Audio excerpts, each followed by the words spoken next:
Hi there, I'm here doing another tech review for no reason, this time wearing a fun shirt in front of a green screen. Why? I don't know. But look, a lion. Oh. Okay, let's go back to stars or something. No, not stars, I'm wearing a black shirt, that's a bad idea. Let's go underwater. Ooh, we're underwater. Okay, so I was just gonna talk about the giant Squid Lav mic that I just got. This is what you're hearing right now. You're hearing the sounds of the giant Squid Lav mic. And I'm gonna compare it with my old super cheap $5 mic, which was made by Genius.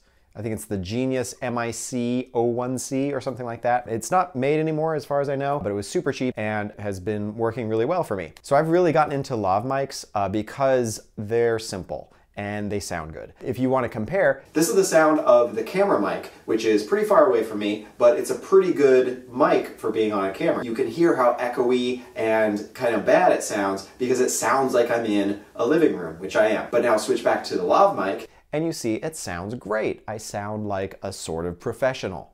So that's why I like lav mics, even though you have to deal with them being on camera. For the most part, nobody cares. And I just like that I don't have to mess with them. So this is the giant Squid mic, and what I've noticed, the first thing about it is that it has a lot higher output than my old mic. So you can hear this is the output level of the giant Squid, and without changing any of the levels, I'm gonna go to my old mic, the Genius Internet Microphone Wonder Mic, or whatever it's called. Okay, and this is the sound of the other lav, and you can hear that the audio level is lower, but it's still way better than using the camera mic. So the first tip is just any lav is gonna sound way better than anything on the camera, for the most part. The other thing I noticed about this is that this cheapo mic is pretty resistant to things like sibilants and plosives, the S sounds and the Ps that come out of your mouth. And that's good. I'm not entirely sure if that's a function of it being a lower gain than the giant Squid. So let's compare. I'm gonna go back to the giant Squid now, and we'll compare how much sibilants and plosives you hear. All right? Okay, so we're back to the giant Squid mic, and now you can hear sibilants, plosives,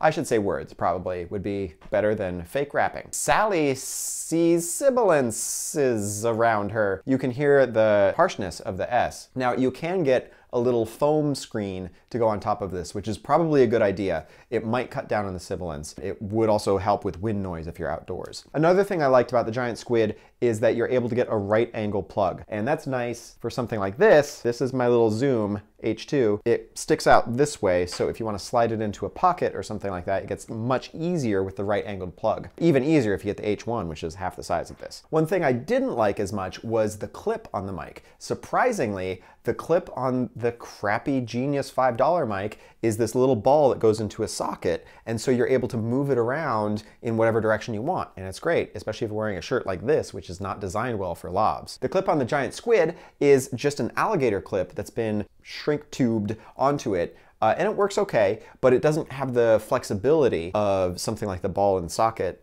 as the other mic. And also it makes me worry a little bit if anything ever goes wrong with that, it'll be hard to fix because it's all shrink wrapped together. That said, the components on the giant Squid are good. They're definitely better than the cheapo mic, so I expect them to last for a long time. So you've heard it for yourself. You can hear this lav, and you can compare it with the other one, and you can compare it with the on-camera audio, which nobody wants. Why would anyone want that? Not you. So whatever lav you get is fine. If you want it to sound like this, it'll be good. And if you want something that has a lot of gain and has a good crisp audio sound, then the giant Squid so far has been doing very well for me. There you go. Hope you enjoyed it. Bye. Let's go back to the tiger. Yeah. Oh. Whoa! He gets a little possessive over stuff. Here you go.